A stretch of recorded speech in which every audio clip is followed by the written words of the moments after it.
Hi guys, so I just got to Benidorm a couple of days ago and I'm in my apartment right now, and this is like the balcony area and it's really nice and sunny outside, so I'm about to go for a walk. But yeah, I thought that I would kind of take you guys along with me on this year that I'm going to be spending here in Benidorm, Spain. It's a smaller city on the eastern coast of Spain near Alicante, and I'm here with this program called Auxiliares de Conversacion. It's a program through the Spanish government where I'm going to be an English language assistant at a school in this city for the next 9 months, from October until May. October, November, December, January, February, March, April, May. 8 months. And yeah, so I'll be here and I'm about to go for a quick walk because the weather is actually really beautiful and the beach is right over there, and I really wish I knew somebody in this city right now because my roommates don't get here for another couple weeks, so I'm all alone. And yeah, I've just been hanging out in the apartment, but I think it would be better if I like go get some fresh air and go for a quick walk, and I'll show you guys what it's like over there. And when I get back, I'll explain my move and how it is to be here so far, and also how I found this apartment, my roommates, and all that other stuff. So I'll see you guys in a little bit. Para meu coração, sem noção da direção do balcão. A minha ânsia não vê travão, não digo pão, só perdão. Tenho a sensação de não ter chão, tô na tração de furacão. Não é atração, isto é paixão, daqui ao caixão. Ela bate certo, no peito aberto. Basically, a couple months ago, I'd say it was the end of July or maybe beginning of August. That's when I booked my flight, and I was looking at flights for a few weeks to see like how much they were changing on a daily basis and everything. And then I was like, okay, you know what? I figure out the date that I need to get to Spain, which was September 12th. I left September 11th and got there the next day. And I booked my flight with Norwegian and all of the auxiliaries that I met in Madrid. I happened to run into like 2 or 3 different auxiliares, and then my friend who's also an auxiliary, and she's going to Sevilla, and we studied abroad actually last year together in Madrid, and my flight was $300. But then the trick that they have with these budget airlines is that they charge a lot for baggage and food and all those other things, and it costs $80 for my first bag to get checked, and then $100 for my second bag to get checked. And I checked 2 bags. Yeah, it cost me $180 though, which is kind of painful to check 2 bags, and they actually were overweight, and the lady that checked them in was really nice and didn't charge me anything, but I was about to get charged like a few $100s for my bags. But yeah, so total cost of my flight and bags and taxes and everything was $480. So definitely, if you're gonna be an auxiliary, factor that into your budget. And there is a way to get discounted airline flights with Iberia for this program, but I couldn't figure it out, and I checked Iberia and they were a lot more expensive than Norwegian, so I was like, I'm just gonna go with Norwegian. So what happened was I got here on September 12th and I traveled for 2 weeks. So I was in Spain for a week, and then I went to Munich, Germany for a week. And on the guidebook, or like tips for being an auxiliary and stuff, they do say to travel for a week before you go into your city or town, just to get it out of the way and like go a place that you've been wanting to go and make sure you can get there, because a lot of times some people will get into their city and end up not leaving or not budgeting correctly, or I don't know, they just don't end up going to the places that they really want to go to. So I would suggest to do that a week before and plan ahead and everything for that. I got back to Madrid on Wednesday and today is Sunday, and I spent 2 nights in Madrid and at a hostel, and my friend actually just got into Madrid the day before me, and she told me what hostel she was staying at, so I booked the same one, which was a really nice hostel. It's called OK Hostel Madrid, and it's a really nice hostel, but it's not in the best area, and I did get robbed outside of the hostel, and it was really scary and not a good experience at all. So I would recommend the hostel, but if you're gonna stay in that area, please be careful. Don't carry a lot of money with you.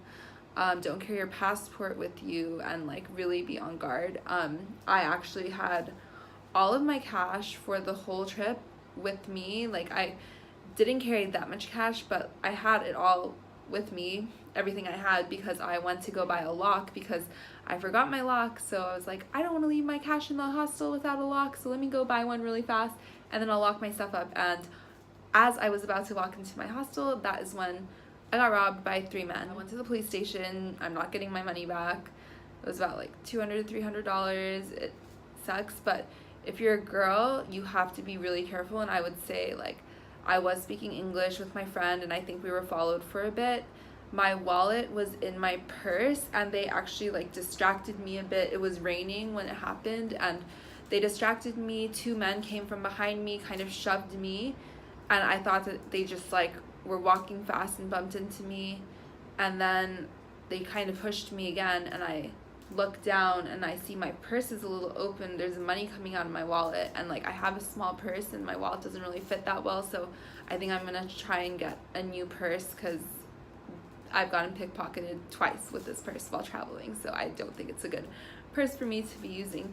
But yeah, so 2 men, like, they were grabbing my money, and I was kind of unsure if it was like that or if they were stealing my money, and so I screamed no. And then a 3rd guy comes around, and I think he was about to grab my phone from my hand, but my friend yelled no. And then 2 of them started running away, and then the 3rd one started running away, and I was like chasing them for a second, like just really flustered and like didn't know what was going on, and it was raining and I had things in my hand. It was just a mess. And then I realized they pickpocketed me and I didn't even feel it. So yeah, be very careful.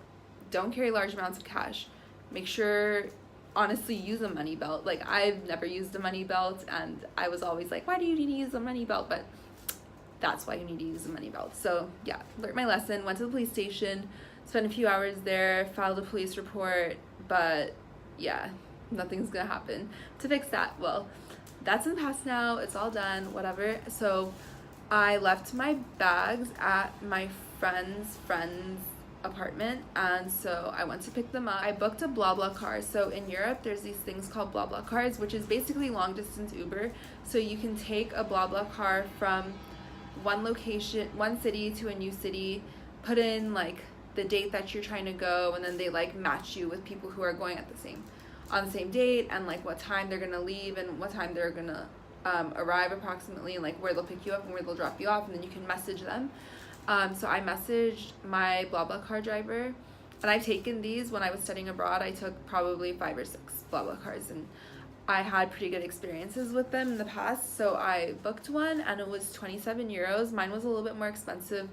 I think you can get BlaBlaCars from Madrid to Benidorm for cheaper, but I wanted to make sure like this car was equipped to take all my luggage, because I did have a lot of luggage. So yeah, I asked him if he could pick me up at my hostel, and I sent him the address. He charged me 10 euros more, ended up not picking me up exactly from my hostel, had to walk about 15 minutes, and my friend had to help me with my luggage, and it was kind of messy, but sometimes that happens when you're traveling, and it sucks, but you have to deal with it. So he picked me up, dropped me off almost at the correct address, which is where I am now, my apartment. And then I met this man who works for the landlord, and he gave me the keys. I signed the contract and whatever. So now I'm in the apartment that we're staying in. We're staying here for 1 month, and then we're going to move, me and my 2 other roommates. Then we're going to move to another apartment, which is in a better location. They have lived here for a year, and they did this program last year, and that's how I found this apartment, through them. Thank God, because I actually was apartment hunting in Austin back home for over a month, like spending hours and hours a day messaging probably 100 or 200 different people about their apartments, and I was just having so much trouble, and I really needed a roommate because apartments here, like a 1-bedroom and a 2-bedroom or a 3-bedroom, are around the same price. So it's like if you can get a 2-bedroom or a 3-bedroom and split it, it's much better. I found it on Airbnb, I'm pretty sure, last year, but there are different websites. Like Idealista is probably the main one in Spain to find apartments.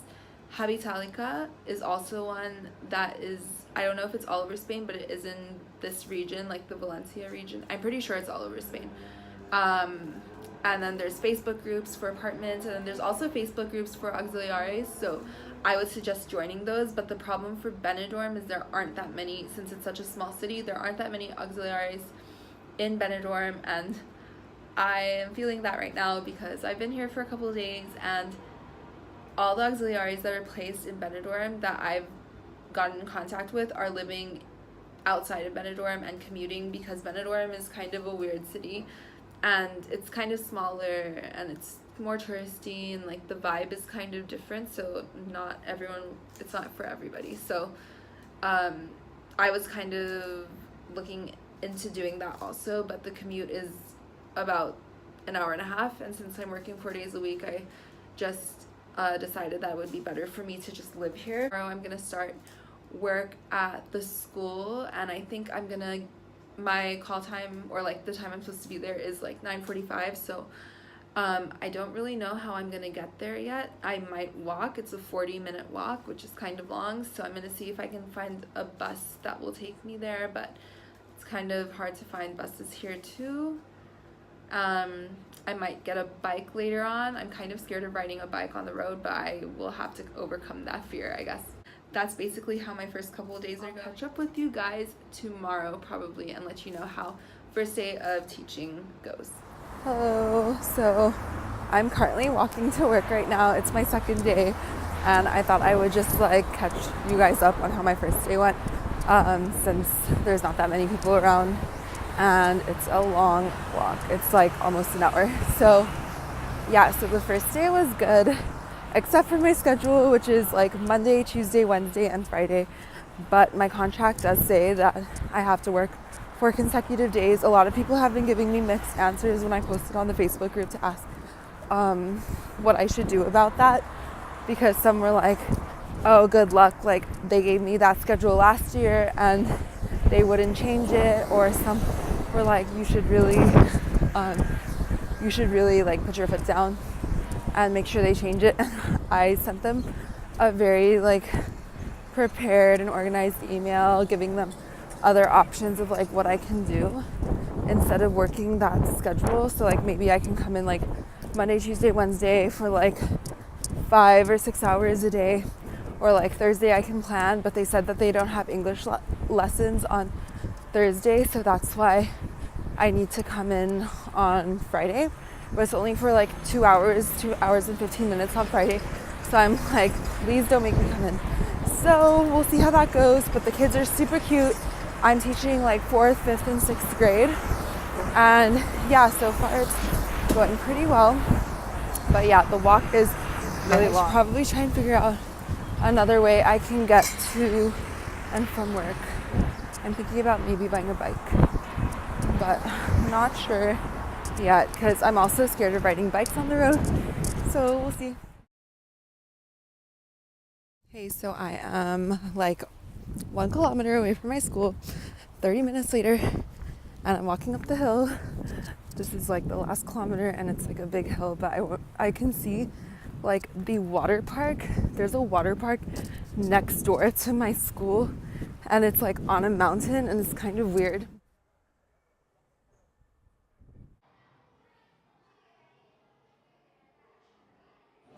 Hello, so meet my friend Jacob.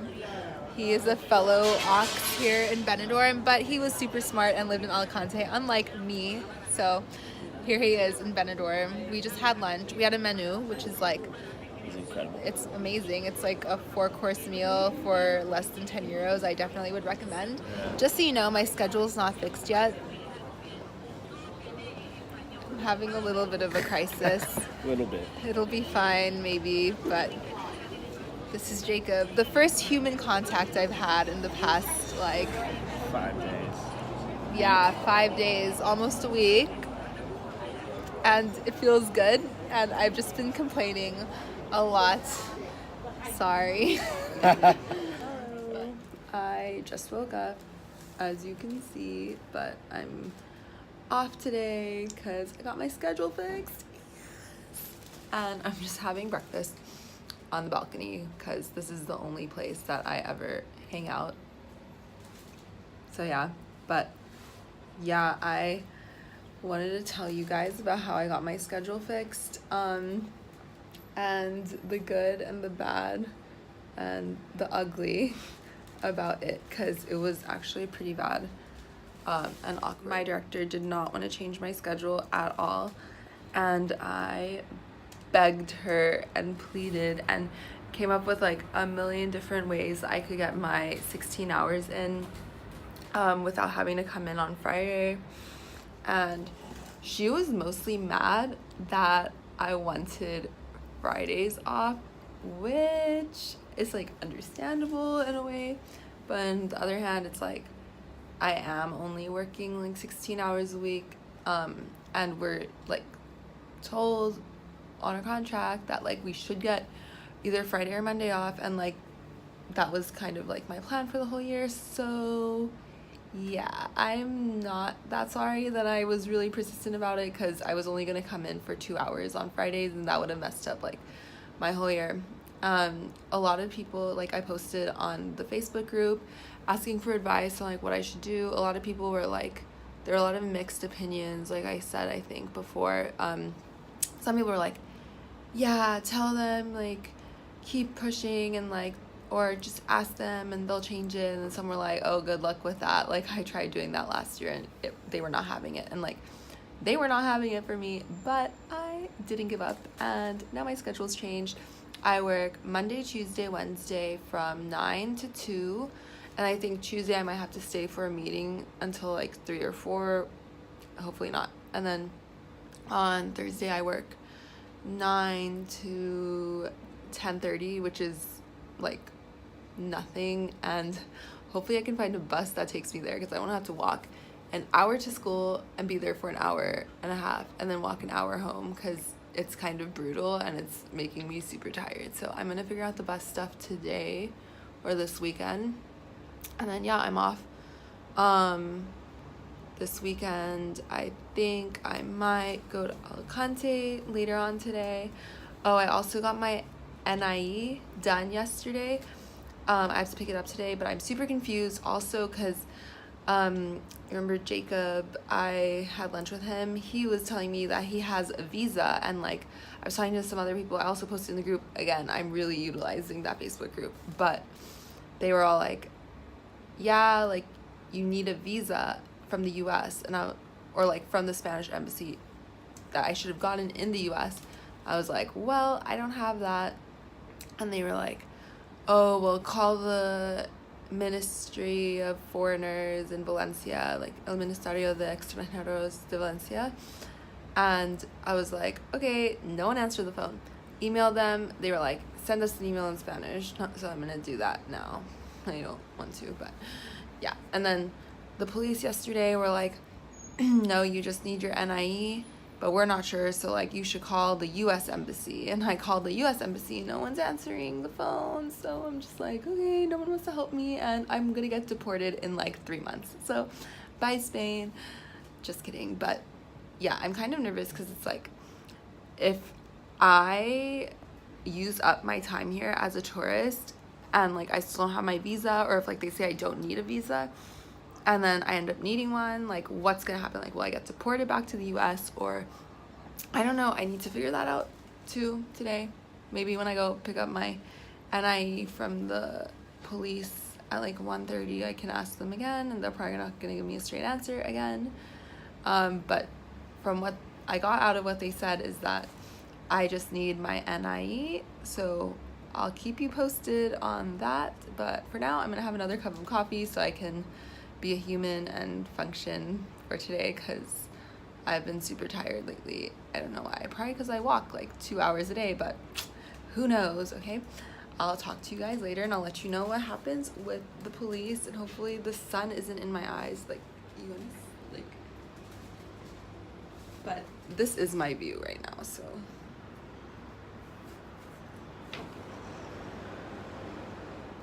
not complaining at all. But yeah, I'm gonna go get another cup of coffee and put contacts in and not look like I just woke up. Not going to Alicante, got my NIE, but I'm just gonna go to the beach here by myself.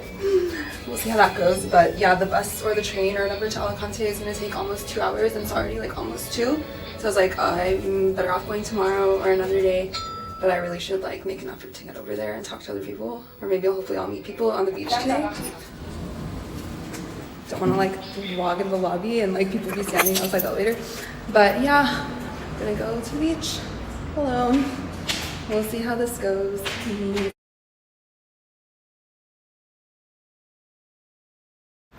What's up? I just drank too much coffee, but on the bright side, I'm getting out of Benidorm and I've committed to this, so it's happening today. I'm not gonna back out because I just bought my bus ticket, who was like almost €6, like $5.75, worth it. And I met someone through the Facebook group, and she booked the hostel, so I'm gonna stay overnight and we're going to hang out and meet each other and meet other people hopefully and have a great time. And I'm gonna leave this place. Bye, Benidorm. I'm leaving you finally after, I know it's only been a week, but it feels like so much longer when you're like by yourself all the time. So yeah, update on the beach yesterday. It was good. It was nice to get out, I guess, and I just kind of laid there by myself. And then I did get approached by like a dentist who told me I had really nice teeth, which was nice, I guess, but I don't know if he was being creepy or not, but whatever. Also, this weekend in Austin, like back home, it's ACL, and it's kind of sad because this is the first ACL I'm missing since like 2013, and yeah, it's kind of like my favorite thing, and to be with all my friends and everything. But instead of that, I'm over here by myself, but it's fine. Everything's gonna be good, and I'm gonna meet new people today, and hopefully this coffee dies down a little bit. My bus is at 12:20, so I have about an hour left over here. I'm gonna try and vlog with the new people that I meet. Hopefully they don't think I'm weird, but that's what happens. See you guys in Alicante. Also, actually, I'm gonna close out this vlog because it's getting super long, but yeah, that was my first week. Bye guys, if anyone's watching, or me alone talking to myself. Now I'm rambling. Bye.